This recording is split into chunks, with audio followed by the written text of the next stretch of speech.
Welcome back, brothers and sisters. I am Braden. This is Langley Outdoors Academy, the place where we not only talk about what's going on in the gun world, but also how we're going to fix it together. And the content that we're going to talk about to start your day today is the media and how they are throwing Biden and Biden's administration directly under the bus with some new polling that came out.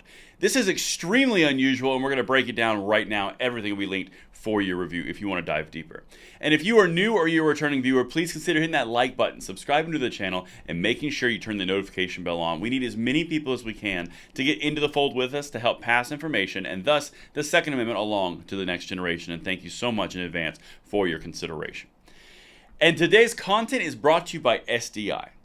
Now, I know a lot of you out there like to upgrade and modify your own guns. And if you're looking to turn a hobby into a career, Sonoran Desert Institute can help. Their online programs cover everything from gunsmithing to ballistics, woodworking and finishes, shooting sports management, and more, plus all the tools and materials are shipped directly to your door.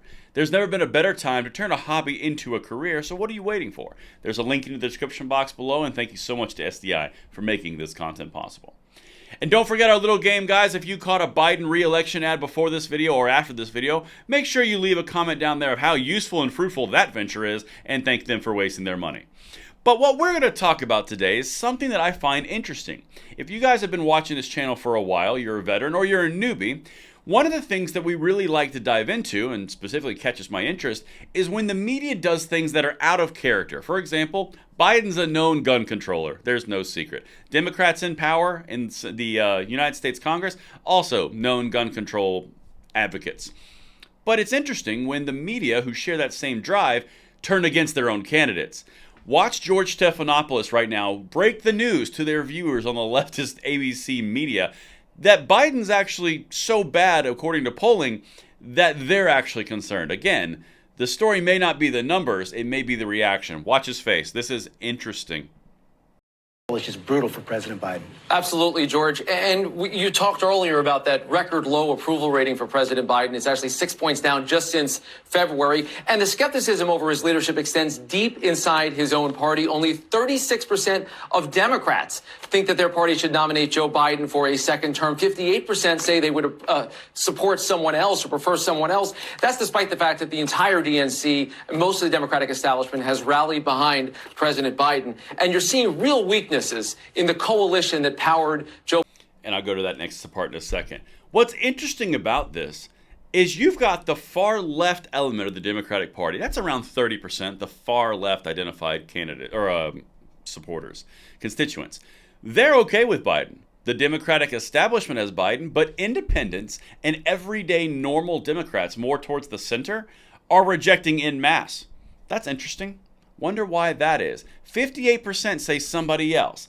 If you were in the media and you were talking about Trump, you would be shouting from the rooftops that this is the most abysmal thing that they could ever experience. They don't even have the middle. They don't even have remotely close to the middle. They're doomed. However, the media knows what this implies. Here's the second clip, and then we'll get to exactly what we're talking about from a former head of the DNC.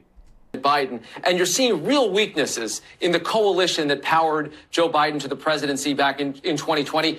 Biden carried independents by 13 points against Donald Trump. He is now trailing Trump by 9 points among those same voters. He carried black voters by 75 points in 2020. Now he is up just 35. That may sound like a lot, but the fact of the matter is, in modern politics, that is not the kind of number that a Democrat needs. That's exactly right. In modern politics, that is not the type of number that the Democrats need. Again, the reason that I'm covering this is because the Democrats are full sell going gun control. If they lose the presidency, they can no longer enact the gun control on the federal level that they are pursuing. There go the executive actions. There goes everything from the ATF. Again, this is not an endorsement of any candidate. What I'm saying is Biden is losing support with his own party. Independents went from plus 13 in their coalition to minus 9. That's not a good look if you are looking from the outside going inward. You've got the mainline Democratic headliners really unifying behind Biden from Washington. Meanwhile, the everyday Democrats are rejecting it. Then you have the African Americans who were plus 75 who are now plus 35%. That is a net change of 40. They lost 40. That is abysmal But now, don't just take my analysis for it. Look at what the former head of the DNC said, Donna Brazile, about the exact same thing. The headline's linked if you want to dive. This is just the title, or the headline.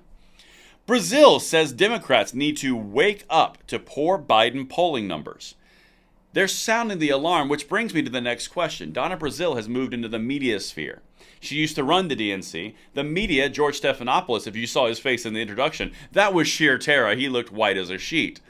Because he knows what this implies. You've also got the exact same numbers being pitched out on MSNBC and CNN. The mainline media is drawing attention to a weakness in their preferred candidate. The question is why? The way that I can boil this down is two potential outcomes here. And let me know what you guys think in the comments field, or if there's another one that I'm missing. One, they are trying to fake the idea that Biden cannot beat Trump, and so they're trying to say Trump's the main candidate, and trying to push Trump like they did the first time, and then allow Biden to win from behind magically like they said they did. Or they're actually trying to force Biden out, in which case that would be an interesting scenario because he's the sitting president and the head of the Democrat Party to his own verbiage. So which one is it? Are they trying to force him out with the pressure that his polling's abysmal and he's old as can be, as old as dirt? Or are they just setting and kind of doing a little head fake, a little head pump to let Trump become the nominee and then hopefully they beat him? Which one do you think it's going to be? Now, Donna Brazile is coming in saying they need to wake up to these numbers because this not only starts at the head of the ticket, this filters down through the rest. If you're talking about gun control and you're talking about the ability of Democrats to enact gun control, if they've got a weakness at the top and they've got universal unfriendly numbers, that's going to translate down to the rest of the Congress at the state and the federal levels. Let me know what you guys think in the comments below. Is it a fake or is it actually concerned? And I will see you on the next one. I'm Braden. See you later.